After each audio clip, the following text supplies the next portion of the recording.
ভারপ্রাপ্ত চেয়ারম্যান তারেক রহমানের আমার বিশেষ করে উদাত্ত আহ্বান, যেই নমিনেশন আপনারা দিয়েছেন আমার স্থগিত করেছেন, ওই স্থগিত প্রত্যাহার করে আমাদেরকে আপনি এই শিবচরবাসীকে আপনারা খুশি করবেন, আনন্দিত করবেন। এবং এই শিবচরে আমি সর্বোপরি শেষ বলতে চাই, যদি এই শিবচরের আসন যদি বিএনপি নিতে চায়, বাংলাদেশ জাতীয়তাবাদী বিএনপি যদি নিতে চায়, তাহলে কামাল জামাল নুরুদ্দিমুল্লাহর বিকল্প কোনো রাস্তা নাই। আর যারা আছে তারা যদি 18টা ইউনিয়ন চেনে তাহলে তাদেরকে দিয়ে, যারা একটা ইউনিয়ন চেনে না, কিছু চেনে না, হঠাৎ করে আইসে নমিনেশন চায়, এটা যাতে না করে।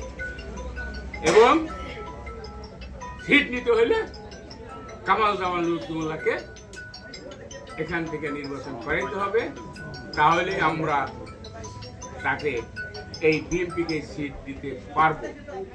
নচেত সম্ভব হবে না, এলোমেলো হয়ে যাবে, কি হইতে কি হয়ে যায় তা আমাদের এখনো বলা যাচ্ছে না। আশাবাদী, আপনারা যেটা জানতে চাইছেন, আমি আশাবাদী। আমরা জনসভা করি বা না করি, আমরা কিছু করি বা না করি, আমার যারা ঊর্ধ্বতন কর্মকর্তারা এবং দেশনেত্রী খালেদা জিয়া এবং তারেক রহমান সাহেব আমাদের কামাল জামাল নুরুদ্দিমুল্লাহর নমিনেশন তারা আপাতত এটা স্থগিত রাখছে, আমাদেরকে দিবে, এই কামাল জামাল নুরুদ্দিমুল্লাহকে দিবে, এটা আমরা আশাবাদী। এবং নির্বাচনী প্রচারণার জন্যই আমরা তো নির্বাচনী প্রস্তুতি নিয়ে ফেলছি, আমরা সব কিছু তৈরি করেছি। ওই উপলক্ষে আমরা নির্বাচন প্রচারণার সম্বন্ধেই আমরা এই জনসভা করব।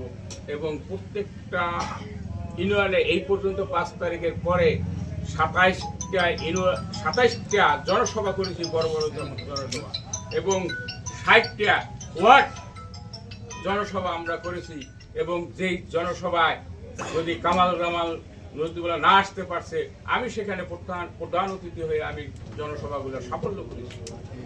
যার ফলে জনগণকে জানানোর আমাদের কিছুই নাই, কিন্তু আমরা হলো নির্বাচন প্রচারণা শুরু করছি। আমরা ইনশাল্লাহ আমাদের নেতাদের কাছে, আমার দলীয় ফোরামের কাছ থেকে আমরা এই নমিনেশন ফেরত পাবো, এটা আমরা আশা করি।